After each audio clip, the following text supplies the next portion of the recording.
All right. Hello, everybody. Welcome back to the War Room. This is a live stream. I know this is kind of earlier for me usually. I'm usually a night owl. If I'm just give me a second here. As always, I just got to set up all my stupid stuff. All right. Okay.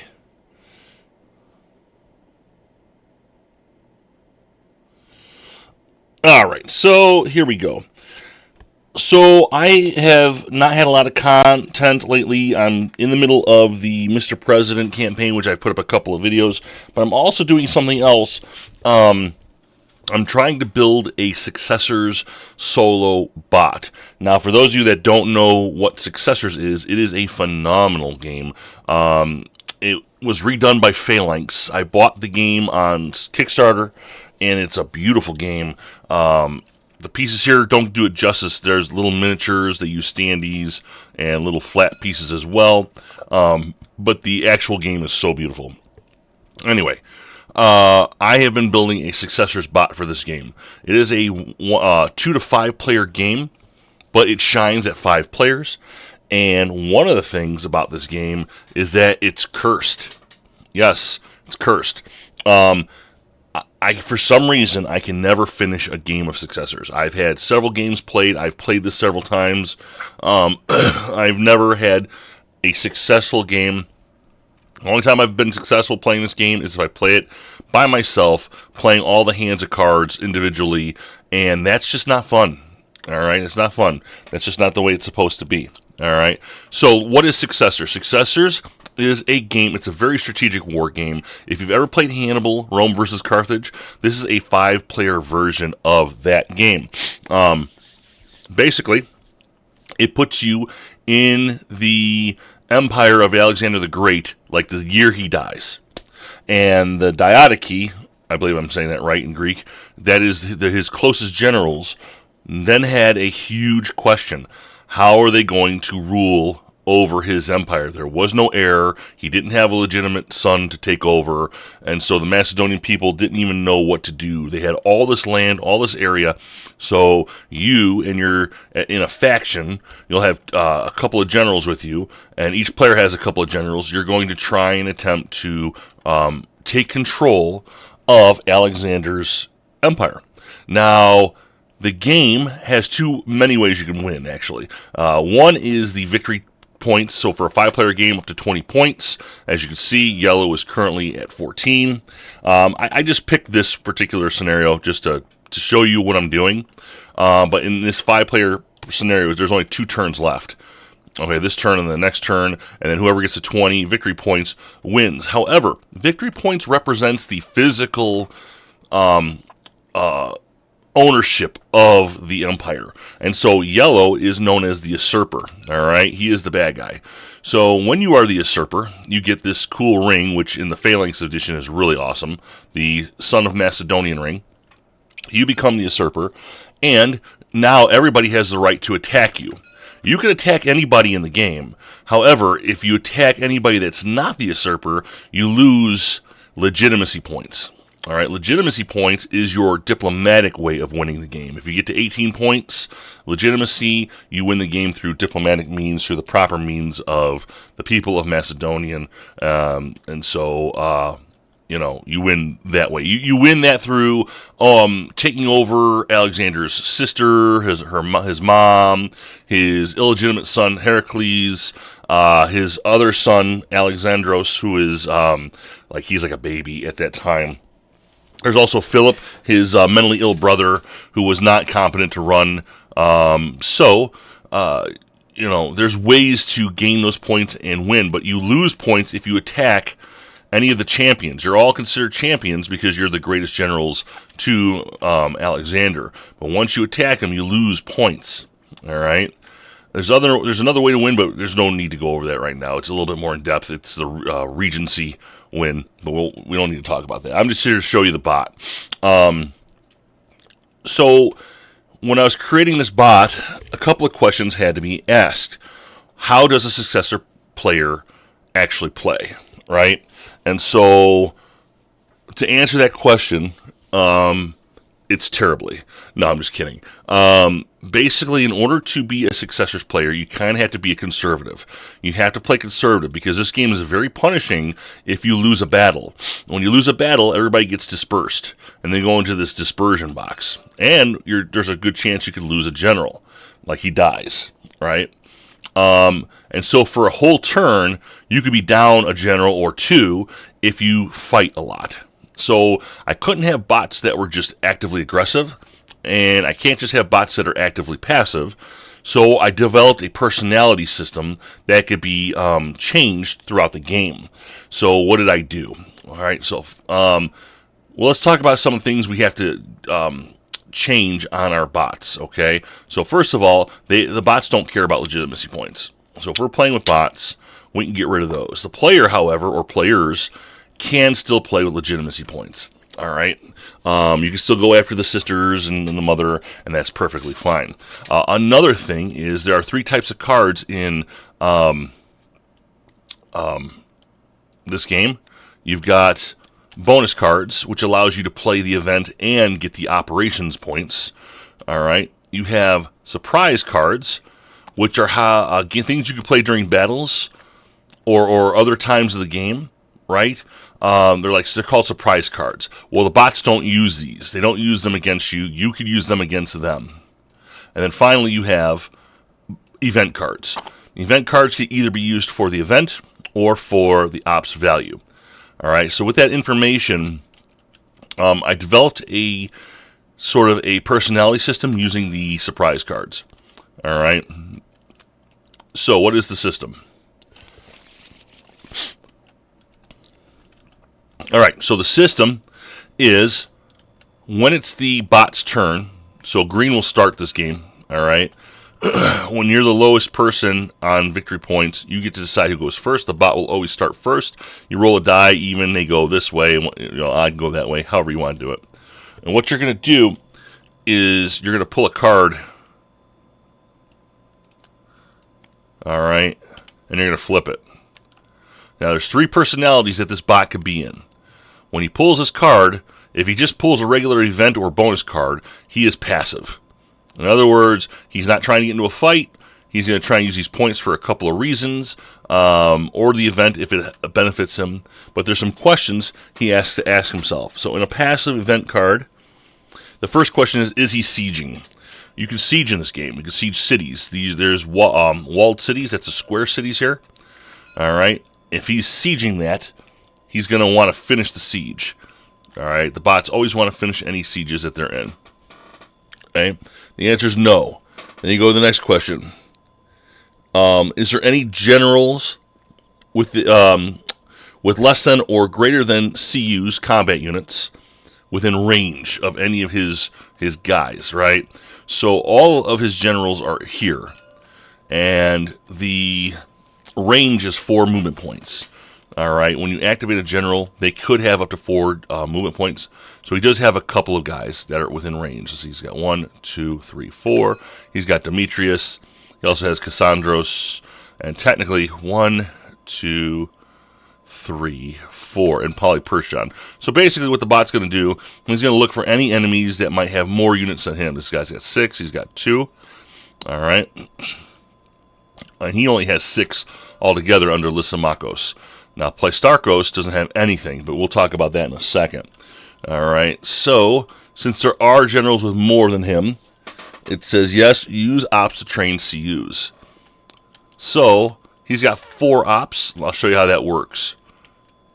So since he's passive, he's not going to be training mercenaries, but he's going to train some Macedonians because he's not worried. He's not too concerned. The way the training works in this game, you got this little sheet that comes with it, and you see it has the copy of the mercenaries and the Macedonians. In order to do the pikeman, he's got to use ops points to get all the way to 7. So since he doesn't have 7, he has 4. He'll put his little guys right there. He needs 3 more to train the Macedonians. All right, so that's what he decides to do. When there's a threat nearby, he's going to try and defend himself first. All right, so he's done. He played his card. All right. We can put the card away. and then those generals activate. Now, in the game, players will activate by using this little die. They'll throw the die, and then based on the general's rating, he'll get 2, 3, or 4 movement points. Now, this was a good die roll, but the bots don't have to roll. They automatically get all 4 of their movement points each and every turn. And another rule is, if any generals have under 3 CUs, like this guy here, Plistarchos, he doesn't have any, that he's going to forego his movement and get himself a mercenary. Okay, so we're going to take the mercenary. He's going to forego, they're going to forego their activation and start building up his troops. Okay, so kind of like a catch-all, kind of like a cover-their-ass type maneuver. All right, simple as that. Then they go the direction, which is this way, to the next bot, and same thing. They're going to pull. All right, now this is a great example. He pulled red. Now, since they don't use the surprise cards or anything, they will use surprise cards for personality. So the first thing I'm going to do is grab a new card from the top, put it into the pile. Since he's not using the surprise card, this is going to activate him to be an activated player. I have a section for that. All right, a section for active event cards. Same question. Is the bot sieging? Yes or no? Currently no. This is the beginning of a game, so nothing. All right. Next is the usurper or the general with less than or equal to CUs within bot range. All right. So we do have one. Okay. So the answer is yes. Can the event directly affect this enemy? So we got to look at the event. So we have to pull another card. All right, Cleopatra offers marriage. No, it does not affect him at all. No. And it says here he is going to attack. So before he can attack, though, he has to use the event. All right. So Cleopatra is over here. Not that Cleopatra. It was a different sister, which I found out. She's here. Now, the bots in this game, they don't play by the rules as far as the political stuff goes. But if Cassandros was in the region when that card got pulled, instead of being in the town, he just takes her, and she just goes with him. It doesn't affect him with legitimacy, but it just gives the player something to have to fight for in order to get it. All right, so he doesn't have that. Cleopatra is not going to go with him, but he is going to use the 3 points. Let's see here. It doesn't help him, so the answer is actually no. Is there any unoccupied city of... Let's see, no attack. 3 points. He's going to want dudes. I'm sorry. So the 3 points, he's going to want mercenary units because he is active. So he's going to take the 3. The 3 bonus points. He is going to 1, 2, 3. He has built his mercenary. And we're going to go to Cassandros. We're going to add Cassandros, another dude. We can get rid of this because he built it. I'm just going through the motions to show you guys. Okay. All right. And then he is going to move to attack. So now that he's done, he goes into his activation phase. He automatically gets the die roll of 4. So he's going to move 1, 2. And then the bot goes into a fight. All right. And then you're going to deal with that fight. All right. I'm not going to go through the whole fight segment, but they'll deal with the fight, and whoever wins, wins. Whoever loses would go into the box and be done. All right. Then it's my turn. I play my turn as normal, like everybody else. I'll do my thing. All right. I might play, this for, I might get I got 2 major campaigns, which is amazing, by the way. I'll go ahead and train some troops. All right. Let's see here. Yeah, 4 right there. And then yellow's going to pull his card. Uh-oh. So another one. You got another red. So we'll put this over here. The reason I don't get rid of these cards right away, the red cards, is because there might be a second red card pulled. All right? The first card that's a red card pulled, that just shows that he's active. If he pulls a second one, he becomes aggressive. And this is where they start using points to do force marches. It's a wild card. Even if he has less points than military CUs and everybody else, he might attack bots and yourself regardless. So they become wild. All right, so we'll pull the next card. There it is. So now we know he is aggressive. We'll pull another card. Any other red card pulls after this will not count. We'll just keep dumping them until whatever. Okay. So if he pulls that second card, he now is looking for the usurper. All right. Now, I've not written this section up yet, but he's going to look for the usurper. All right. Now, he is the usurper. So, since he is the usurper, he is not going to look for himself. He's going to look for the nearest possible enemy that he could attack and take care of. All right. So, the nearest enemies are actually Polyperchon and Menelaus. And since that's Menelaus, I'm the player, he's going to want to attack a player first. In the case of two players, you just have to roll to see who goes and gets that attack. And he'll move in. Even if he can't reach somebody, he will use the card for Force March to get there. But since he doesn't have to Force March, all right, he's going to go ahead and train mercenaries.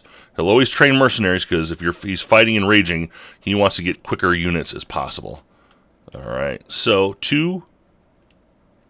Bam. There you go. He gets 2 mercenaries, and he's going to move in and attack Menelaus. Now, he's moving in, so it's 1, 2. Oops, I took all his units with 1, 2. Before he comes in, I could do a naval battle. I've got 2. He's got 2. And we would roll for the naval battle. All right. Again, I'm not going through the battles. I'm just showing you. He rolls for the naval. We roll for the naval battle, see if he even makes it there or not. If he makes it there or whatever, we deal with the battle. Right? It's just that simple. When the bot rages like that, when he's aggressive, he is going to do everything he can to get to that enemy and attack him, even if he's got the least amount of CUs. All right. That's the wild card. That's a way of keeping the bots kind of at a manageable level for the player. Because otherwise these bots will keep continuing to build up forces to the point where even you as a player will probably have issues dealing with them. So it's a cool way to not only kill off troops, but also send some of these guys off and make them disperse. So it gives you a little bit of a better open ground. All right, because I don't want a bot that's just so powerful and just attacks all the time. Because that's not fair. All right, and the reason I leave the red cards here is that for this particular round of cards, they're aggressive. So if let's say he was here, and I decided just to move my guy here, he is going to intercept. He's going to intercept. When any red card's pulled this turn, he is going to intercept because he's active and aggressive. So just to kind of show you why I leave the red cards out there. So now the red player's turn. After we do with this segment, he's going to be a little aggressive too. Okay. I pull a card from the Taiki deck, put it in there. Let's mix it up. Pull the second one. Okay. So he's active. Same thing. For active players, is he besieging? No. Is there an usurper general within range that has less than or equal to him? Red is over here. 1, 2, 3, 4. He's not within range, and he's not looking for force marches. No, he doesn't have that. Is there any unoccupied walled city of the usurper or enemy, or the independence? So the usurper first. No, he can't reach the usurper. Enemy. No, he can't reach any enemy. But there is. He does have. These are considered walled cities as well, even though they're not strongholds. So he will go here. So he will move in. All right, Polyarchos doesn't have enough, so he will not siege. So he can't move in, but Seleukos can. So Seleukos is going to go in here. 1, 2, 3, 4. He will move into siege, and then they'll go through their activation segment, and they're not going to, since they moved. Wait, let me go back here. I'm sorry. I skipped this section here. So, because you have a guy that's underneath the amount, I have to go back. 1, 2, 3, 4. Sorry, guys. I messed up on my own piece of paper because I scribbled out a part. So, I apologize. So, because one guy does not have enough units, okay, what the first thing they're going to do is they're going to go ahead and recruit. All right. Since they're going to want to siege, they're going to want to recruit. So he takes his little unit here. Sorry if I'm making it dizzy. So he's going to go 1, 2, 3. All right. That's going to give him 1 immediate mercenary. And then he has 1 more movement. Boom. Okay. So now he has enough. Now, in their activation phase, because they always get 4, now they're going to move in 1, 2, 3, 4. 1, 2, let's see. Can I make this better? 1, 2, 3, 4. And so he can't reach 1, 2, oh, he can. 1, 2, 3, 4. There you go. And he's going to attempt to siege these areas and take over those areas. All right. So the bots, when they're active and when they're aggressive, they're going to want to clean up their areas. They always do. All right. If they're aggressive and there's people nearby, like when they pull 2 cards, they're going to always want to attack somebody. A usurper first. If it's the usurper, then whoever the nearby unit is. In this case, it was over here, Menelaus. And I'm not doing the battles. I'm just showing you what happens here. But basically, what I'm trying to build is a personality change by the cards that they pull. All right. Green already did his thing, so now I could take all the red cards. We could dump these. Okay. Now it's a new round. You'll start all over. Green will do his card pull, and you go around. And now, if I go over and let's say I walked past, Antigonus, he's no longer aggressive. He's not going to intercept me at this time. All right, and then the bot will also react depending on his state. If you're attacking any of his regions or if you're sieging any of his cities, he will attempt to come to help them based on the status of his personality. So it's hard to make a completely surprisable bot, kind of like Europa Universalis, the price of power. They have the bot power. And the bot power shows you how strong they are. And as the bot power decreases, they get weaker. So you kind of know. You can kind of see when the bot is getting weak. And you can kind of do more stuff. So it's impossible to get that complete surprise. The only complete surprise is when you pull 2 red cards. Then you're like, oh shit, here he comes. He's going to hit me. Even with less dudes, he's going to hit me or hit somebody else. And it changes the board state completely. The objective here is to have a complete surprised board state so that you don't know what's going to happen next. Because that's what happens in the actual Successors games. Before you know it, a player you could trust is all of a sudden backstabbing you, right? And that's just the way it was in a real Successors game. Really, really cool system. If you've never tried Successors, I highly suggest it, and I would be glad to teach anybody that wants to know it. Please don't keep the curse alive. Finish the game. That's my only thing. That's why I'm building this stupid bot, is so that I can play a game and finish it myself. Because it is such a very serious game. The twists and turns in it are always great, and it is what it is. So that's all I have going on right now. I'm just showing you what I'm doing with this game. I'm going to get out of here. I'm developing more. I have to work on the aggression. When 2 red cards are pulled, I got to work on the aggressive bot and his posture and see what else damage we can do. So number 1, the bot's always interested in taking over its sieges and finishing its sieges. 2, if there's any units nearby that has more, for the most part, has more units than them, they'll always try to recruit. They will attempt to do events if it benefits them or hurts the usurper. And finally, they will always clean up their areas. And the aggressive bot, you don't know what they're going to do. They're going to go after. They're going to beeline it for the usurper or for the nearest threat or player near them. All right, guys, that's all I got for you. Have a good one. I'll talk to you later.